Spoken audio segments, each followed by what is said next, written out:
नमस्कार दोस्तों, हिंदी पंचांग के अनुसार हर महीने की पूर्णिमा को किया जाता है श्री सत्यनारायण शालिग्राम व्रत की कथा को सुनने का फल हजारों सालों तक किए गए यज्ञ के बराबर माना जाता है।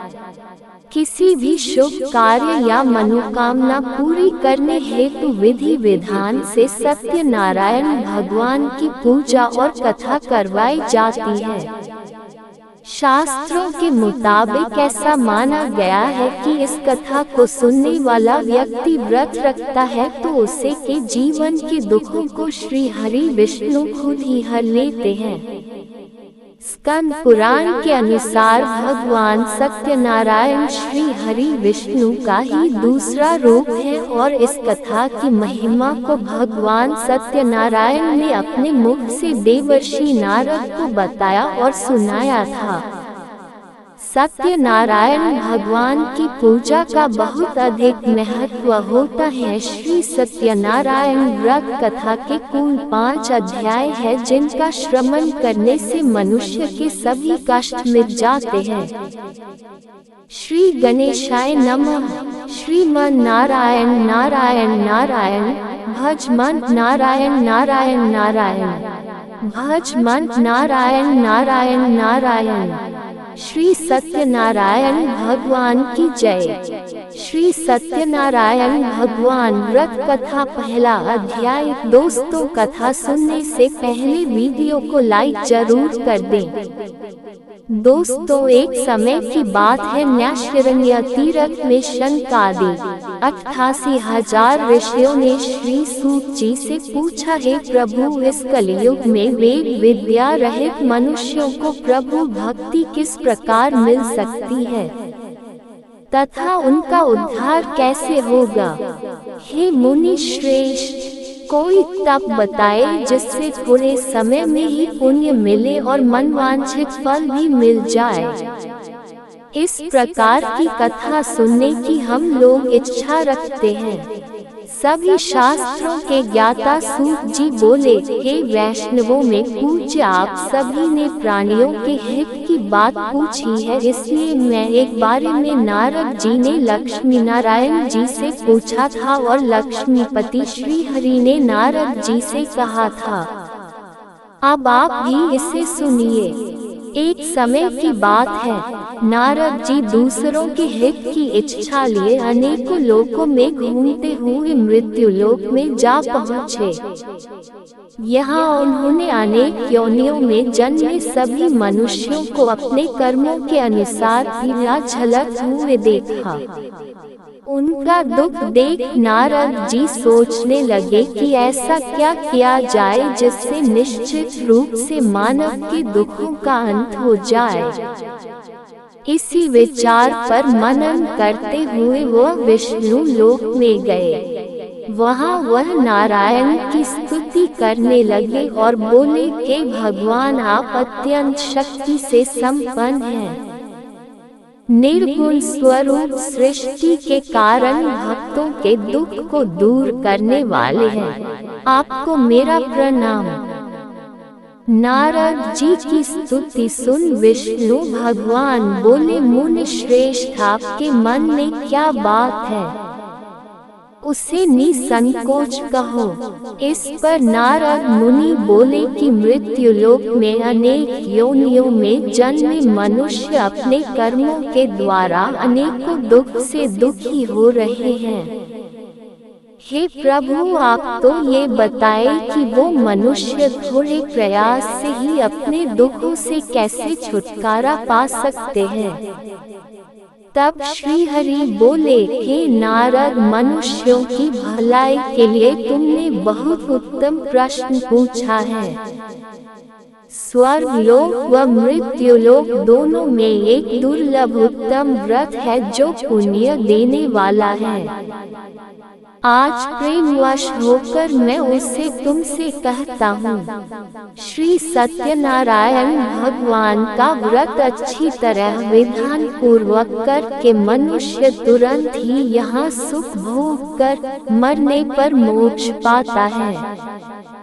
श्री हरि के वचन सुन नारद जी बोले कि उस व्रत का फल क्या है प्रभु, और उसका विधान क्या है? यह व्रत किसने किया था? इस व्रत को किस दिन करना चाहिए? आप सब कुछ विस्तार से बताएं। नारद की बात सुनकर फिर श्री हरि बोले, दुख व शोक को दूर करने वाला, ये सभी स्थानों पर विजय दिलाने वाला है। मानव को भक्ति व श्रद्धा के साथ शाम को श्री सत्यनारायण की पूजा धर्म परायण होकर ब्राह्मणों व बंधुओं के साथ करने, साथ ही यथाशक्ति अनुसार भक्ति भाव से भगवान का भोग लगाएं, आरती गाएं और ब्राह्मणों सहित बंधु बांधवों को भी भोजन कराएं। उसके बाद स्वयं भोजन करें। कीर्तन भजन के साथ भगवान की भक्ति में लीन हो जाएं। इस तरह से था उसका इतिहास, कहता हूँ, ध्यान से सुनो। सुंदर काशीपुरी नगरी में एक अत्यंत निर्धन ब्राह्मण रहता था। भूख प्यास से परेशान वह धरती पर घूमता रहता था। ब्राह्मणों से प्रेम करने वाले भगवान ने एक दिन ब्राह्मण का वेश धारण कर उसके पास जाकर पूछा, हे विप्र, नित्य दुखी होकर तुम पृथ्वी पर क्यों घूमते हो? दीन ब्राह्मण बोला, मैं निर्धन ब्राह्मण हूँ, भिक्षा के लिए धरती पर घूमता हूँ। यदि आप इसका कोई उपाय जानते हो तो बताएं। वृद्ध ब्राह्मण रूपी भगवान ने कहा कि सत्यनारायण भगवान मनोवांछित फल देने वाले हैं, इसलिए तुम उनका पूजन करो। इसे करने से मनुष्य सभी दुखों से मुक्त हो जाता है। वृद्ध ब्राह्मण बनकर आए सत्यनारायण भगवान उस निर्धन ब्राह्मण को व्रत का सारा विधान बताकर अंतर्धान हो गए। अगले दिन सुबह उठने के साथ ही उस बूढ़े ब्राह्मण ने मन में संकल्प लिया कि सत्यनारायण का व्रत करूंगा, और फिर अपने नित्य कामों से फ्री होकर वह भिक्षा के लिए चल पड़ा। उस दिन उसे भिक्षा में बहुत सा धन प्राप्त हुआ। उसी धन से उसने परिवार के साथ भगवान सत्यनारायण की पूजा की, वे का व्रत रखा। इस व्रत के करने के कुछ दिन बाद उसके सभी दुखों और कष्ट दूर होने लगे, और दखते ही दखते और एक संपन्न और अनेकों संपत्तियों का मालिक बन गया। तब हर महीने की पूर्णिमा के दिन वे ब्राह्मण सत्यनारायण की पूजा वे व्रत करने लगा। इस प्रकार सत्यनारायण भगवान के इस व्रत को करके वह श्रेष्ठ ब्राह्मण सभी पापों और गरीबी से मुक्त हो गया, और उसने एक दुर्लभ मोक्ष पद को प्राप्त किया। इस तरह से सत्यनारायण भगवान के व्रत को जो मनुष्य करेगा वह सभी प्रकार के पापों से छूटकर मोक्ष को प्राप्त होगा। जो मनुष्य इस व्रत को करेगा वह भी सभी दुखों से मुक्त हो जाएगा। सूत जी बोले कि इस तरह से नारद जी से नारायण जी का कहा हुआ श्री सत्यनारायण व्रत को मैंने तुमसे कहा। हे विप्रो, मैं अब और क्या कहूँ? ऋषि बोले, हे मुनिव, संसार में उस विप्र से सुनकर और किस किस ने इस व्रत को किया, हम सब इस बात को सुनना चाहते हैं। इसके लिए हमारे मन में श्रद्धा का भाव है। सूत जी बोले, हे मुनियों, जिसने इस व्रत को किया है वह सब सुनो। एक समय वही विप्र धन वक्त के अनुसार अपने बंधु बांधवों के साथ इस व्रत को करने को तैयार हुआ। उसी समय एक लकड़ी बेचने वाला बूढ़ा आदमी आया और लकड़ियां बाहर रखकर अंदर ब्राह्मण के घर में गया। प्यास से दुखी वह लकड़हारा उनको व्रत करते देख विप्र को नमस्कार कर पूछने लगा कि आप ये क्या कर रहे हैं तथा इसे करने से आपको क्या फल मिलेगा, कृपा करके मुझे भी बताएं। ब्राह्मण ने कहा कि सब मनोकामनाओं को पूरा करने वाला ये सत्यनारायण भगवान का व्रत है। इनकी कृपा से ही मेरे घर में धन धान्य आदि की वृद्धि हुई है। विप्र से सत्यनारायण व्रत के बारे में जानकर लकड़हारा बहुत प्रसन्न हुआ। चरणामृत लेकर वह प्रसाद खाने के बाद वह अपने घर गया। लकड़हारे ने अपने मन में संकल्प किया कि आज लकड़ी बेचने से जो धन मिलेगा उसी से श्री सत्यनारायण भगवान का उत्तम व्रत करूंगा। मन में इस विचार को ले बूढ़ा आदमी सिर पर लकड़ियां रख उस नगर में बेचने गया जहां उसे अपनी लकड़ियों का दाम पहले से 4 गुना अधिक मिला। बूढ़ा प्रसन्नता के साथ पैसे लेकर सत्यनारायण भगवान की मूर्ति और व्रत की अन्य सामग्रियां लेकर अपने घर गया। वहां उसने अपने परिवारजनों को बुलाकर विधि विधान से सत्यनारायण भगवान का पूजन और व्रत किया। इस व्रत के प्रभाव से वह बूढ़ा लकड़हारा धन पुत्र आदि से युक्त होकर संसार के समस्त सुख भोग अंत काल में वैकुंठ धाम चला गया। सूत जी बोले थे, श्रेष्ठ मुनियों, अब आगे की कथा कहता हूँ। पहले समय में उल्कामुख नाम का एक बुद्धिमान राजा था। वह सत्य वक्ता और जितेंद्रिय था। प्रतिदिन देव स्थानों पर जाता और निर्धनों को धन देकर उनके कष्ट दूर करता था।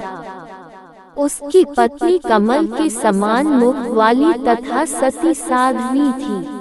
भद्रशिला नदी के तट पर उन दोनों ने श्री सत्यनारायण भगवान का व्रत किया। उसी समय साधु नाम का एक वैश्य आया।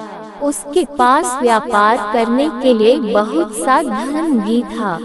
राजा को व्रत करते देखकर वह विनय के साथ पूछने लगा, हे राजन, भक्ति भाव से पूर्ण होकर आप ये क्या कर रहे हैं? मैं सुनने की इच्छा रखता हूँ, तो आप कृपा करके मुझे बताएं। राजा बोला, मैं अपने बंधु बांधवों के साथ पुत्रादि की प्राप्ति के लिए श्री सत्यनारायण भगवान का व्रत व पूजन कर रहा हूँ। राजा के वचन सुन साधु आदर से बोला, हे राजन, मुझे इस व्रत का सारा विधान कहिए। मैं भी इस व्रत को करूँगा। मेरी भी संतान नहीं है और इस व्रत को करने से निश्चित रूप से मुझे संतान की प्राप्ति होगी। राजा से व्रत का सारा विधान सुन व्यापार से निवृत्त हो वह अपने घर गया। साधु ने अपनी पत्नी को संतान देने वाले इस व्रत का वर्णन कह सुनाया और कहा कि जब मेरी संतान होगी तब मैं इस व्रत को करूँगा। साधु ने इस तरह के वचन अपनी पत्नी लीलावती से कहे। एक दिन लीलावती पति के साथ आनंदित हो सांसारिक धर्म में प्रवृत्त होकर सत्यनारायण भगवान की कृपा से गर्भवती हो गई। 10वें महीने में उसके गर्भ से एक सुंदर कन्या ने जन्म लिया। माता पिता ने अपनी कन्या का नाम कलावती रखा। एक दिन कलावती के माँ लीलावती ने अपने पति को याद दिलाया कि आपने सत्यनारायण भगवान के जिस व्रत को करने का संकल्प किया था उसे करने का समय आ गया है। आप इस व्रत को करिए। साधु बोला कि हे प्रिय, इस व्रत को मैं उसके विवाह पर करूँगा। इस प्रकार अपनी पत्नी को आश्वासन देकर वह नगर को चला गया। साधु ने एक बार नगर में अपनी कन्या को सखियों के साथ देखा तो उसे लगा कि उसकी कन्या अब विवाह योग्य हो गई है। और उसने कन्या के योग्य वर ढूंढना शुरू कर दिया। एक दिन साधु की बात को ध्यान में रखते हुए एक नगर में पहुंचा और वहां देखभाल कर लड़की के सुयोग्य वानिक पुत्र को ले आया। सुयोग्य लड़के को देख साधु ने बंधु बांधवों को बुलाकर अपनी पुत्री का विवाह कर दिया, लेकिन दुर्भाग्य की बात ये कि साधु ने अभी भी श्री सत्यनारायण भगवान का व्रत नहीं किया। इस पर श्री भगवान क्रोधित हो गए और श्राप दिया। अपने कार्य में कुशल साधु बनिया जमाई को लेकर समुद्र के पास स्थित होकर रत्नासारपुर नगर में गया। वहां जाकर दामाद ससुर दोनों मिलकर चंद्रकेतु राजा के नगर में व्यापार करने लगे। एक दिन भगवान सत्यनारायण की माया से एक चोर राजा का धन चुराकर भाग रहा था। उसने राजा के सिपाहियों को अपना पीछा करते देख चुराया हुआ धन वहां रख दिया जहां साधु अपने जमाई के साथ ठहरा हुआ था। राजा के सिपाहियों ने साधु वैश्य के पास राजा का धन पड़ा देखा तो वह ससुर जमाई दोनों को बांधकर प्रसन्नता से राजा के पास ले गए और कहा कि उन दोनों चोरों हम पकड़ लाए हैं, आप आगे की कार्यवाही की आज्ञा दें। राजा की आज्ञा से उन दोनों को कठिन कारावास में डाल दिया गया और उनका सारा धन भी उनसे छीन लिया गया। श्री सत्यनारायण भगवान से श्राप से साधु की पत्नी भी बहुत दुखी हुई। घर में जो धन रखा था उसे चोर चुरा ले गए। शारीरिक तथा मानसिक पीड़ा व भूख प्यास से अति दुखी हो अन्न की चिंता में कलावती के ब्राह्मण के घर गई।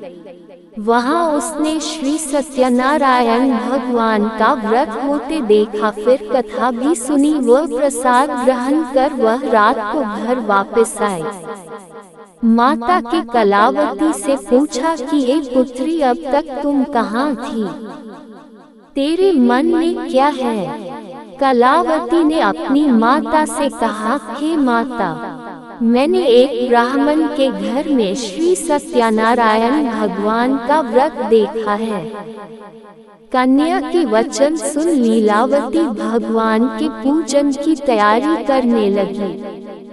लीलावती ने परिवार व बंधुओं सहित सत्यनारायण भगवान का पूजन किया और उनसे वर मांगा कि मेरे पति तथा जमाई शीघ्र घर आ जाएं। साथ ही यह भी प्रार्थना की कि हम सबका अपराध क्षमा करें। श्री सत्यनारायण भगवान इस व्रत से संतुष्ट हो गए और राजा चंद्रकेतु को सपने में दर्शन दे कहा कि हे राजन, तुम उन दोनों वैश्यों को छोड़ दो और तुमने उनका जो धन लिया है उसे वापस कर दो। अगर नहीं किया तो मैं तुम्हारा धन, राज्य व संतान सभी को नष्ट कर दूंगा। राजा को ये सब कहकर वह अंतर्धान हो गए। प्रातःकाल सभा में राजा ने अपना सपना सुनाया, फिर बोले कि उन दोनों को कैद से मुक्त कर सभा में लाओ। दोनों ने आते ही राजा को प्रणाम किया। राजा बोला, महानुभावों, भाग्यवश ऐसा कठिन दुख तुम्हें प्राप्त हुआ है, लेकिन अब तुम्हें कोई भय नहीं है। ऐसा कह राजा ने उन दोनों को नए वस्त्राभूषण भी पहनाए और जितना धन उनका लिया था उससे दोगुना धन वापस कर दिया। दोनों वैश्य अपने घर को चल दिए। सूत जी बोले, वैश्य ने मंगलाचार कर अपनी यात्रा आरंभ की और अपने नगर की ओर चल दिए। उनके थोड़ी दूर जाने पर एक दंडी वेशधारी श्री सत्यनारायण ने उनसे पूछा, हे साधु, तेरी नाव में क्या है? अभिमानी वणिक हंसता हुआ बोला, हे दंडी, आप क्यों पूछते हो? क्या धन लेने की इच्छा है?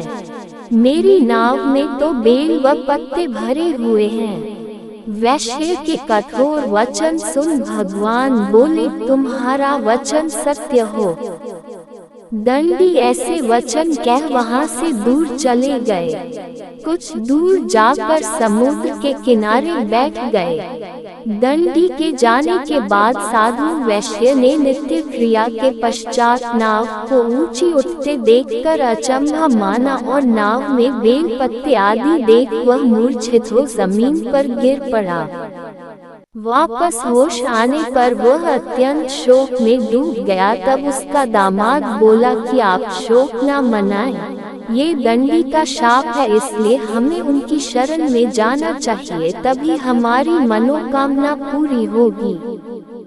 दामाद की बात सुनकर वह दंडी के पास पहुंचा और अत्यंत भक्तिभाव नमस्कार करके बोला, मैंने आपसे जो असत्य वचन कहे थे उनके लिए मुझे क्षमा दे।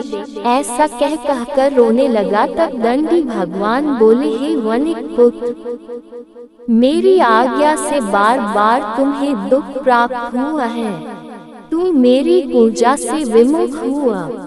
साधु बोला, हे भगवान, आपकी माया से ब्रह्मा आदि देवता भी आपके रूप को नहीं जानते, तब मैं अज्ञानी कैसे जान सकता हूँ। आप प्रसन्न होइए, अब मैं सामर्थ्य के अनुसार आपकी पूजा करूँगा। मेरी रक्षा करो और पहले के समान नौक में धन भर दो।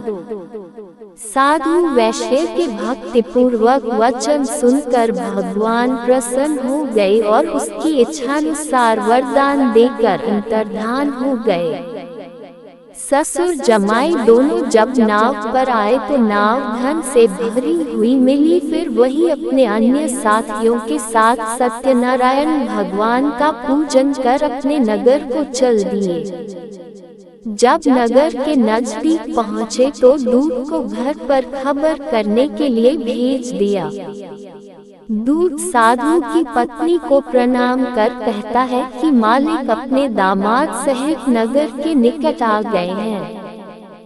दूत की बात सुन साधु की पत्नी लीलावती ने बड़े हर्ष के साथ सत्यनारायण भगवान का पूजन कर अपनी पुत्री कलावती से कहा कि मैं अपने पति के दर्शन को जाती हूँ, तो कार्य पूर्ण कर शीघ्र आ जाना। माँ के ऐसे वचन सुन कलावती जल्दी में प्रसाद छोड़ अपने पति के पास चली गई। प्रसाद की अवज्ञा के कारण श्री सत्यनारायण भगवान रुष्ट हो गए और नाव सहित उसके पति को पानी में डुबो दिया। कलावती अपने पति को वहां ना पाकर रोती हुई जमीन पर गिर गई। नौक को डूबा हुआ देख व कन्या को रोता देख साधु दुखी होकर बोला कि हे प्रभु, मुझसे तथा मेरे परिवार से जो भूल हुई है उसे क्षमा करें। साधु के दीन वचन सुनकर श्री सत्यनारायण भगवान प्रसन्न हो गए और आकाशवाणी हुई, हे साधु, तेरी कन्या मेरे प्रसाद को छोड़कर आई है, इसलिए उसका पति अदृश्य हो गया है। यदि वह घर जाकर प्रसाद खाकर लौटती है तो इसे इसका पति अवश्य मिलेगा। ऐसी आकाशवाणी सुन कलावती ने वैसे ही किया जैसा आकाशवाणी के दौरान भगवान ने कहा, और फिर प्रसाद ग्रहण करने के बाद जब वो वापस आई तो अपने पति के दर्शन करके अत्यंत प्रसन्न हुई। उसके बाद साधु अपने बंधु बांधवों सहित श्री सत्यनारायण भगवान का विधि विधान से पूजन करता है। इस लोक का सुख भोग वह अंत में स्वर्ग जाता है। सूत जी बोले, हे ऋषियों, मैं और भी एक कथा सुनाता हूँ, उसे भी ध्यान पूर्वक सुनो। प्रजापालन में लीन तुंगध्वज नाम का एक राजा था। उसने भी भगवान का प्रसाद त्याग कर बहुत ही दुख सहन किया। एक बार जंगल में जाकर वन्य पशुओं को मारकर वह बड़ के पेड़ के नीचे आया। वहां उसने ग्वालों को भक्ति भाव से अपने बंधुओं सहित सत्यनारायण भगवान का पूजन करते देखा। अभिमानवश राजा ने उन्हें देखकर भी पूजा स्थान में नहीं गया और न ही उसने भगवान को प्रणाम किया।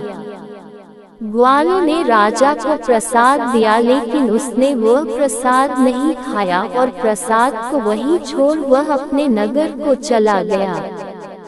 जब वह नगर में पहुंचा तो वहां सब कुछ तहस नहस हुआ पाया, तो वह शीघ्र ही समझ गया कि यह सब भगवान के अनादर का ही परिणाम है। वह दोबारा ग्वालों के पास पहुंचा और विधि पूर्वक पूजा करके प्रसाद खाया तो श्री सत्यनारायण भगवान की कृपा से सब कुछ पहले जैसा हो गया। दीर्घ काल तक सुख भोगने के बाद मरणोपरांत उसे स्वर्गलोक की प्राप्ति हुई। जो मनुष्य परम दुर्लभ इस व्रत को करेगा तो भगवान सत्यनारायण की अनुकंपा से उसे धन धान्य की प्राप्ति होगी। निर्धन धनी हो जाता है और भयमुक्त हो जीवन जीता है। संतानहीन मनुष्य को संतान सुख मिलता है और सारे मनोरथ पूर्ण होने पर मानव अंतकाल में वैकुंठ धाम को जाता है। तब सूत जी बोले, जिन्होंने पहले इस व्रत को किया है, अब उनके दूसरे जन्म की कथा कहता हूँ। वृद्ध शतानंद ब्राह्मण ने सुदामा का जन्म लेकर मोक्ष की प्राप्ति की। लकड़हारे ने अगले जन्म में निषाद बनकर मोक्ष प्राप्त किया। उल्कामुख नाम का राजा दशरथ होकर वैकुंठ को गए। साधु नाम के वैश्य ने मोरध्वज बनकर अपने पुत्र को आर्य से चीरकर मोक्ष पाया। महाराज तुंगध्वज ने स्वयंभू होकर भगवान में भक्ति युक्त हो कर्म कर मोक्ष पाया। कथा सुनने के बाद सभी ने श्रीहरि का झुककर प्रणाम किया। श्रीमन नारायण नारायण नारायण, भज मन नारायण नारायण नारायण, भज मन नारायण नारायण नारायण। श्री सत्यनारायण भगवान की जय। श्री सत्यनारायण व्रत कथा संपूर्ण। दोस्तों, कथा अच्छी लगी हो तो वीडियो को लाइक जरूर करें और चैनल पर नए हैं तो चैनल को सब्सक्राइब कर लें।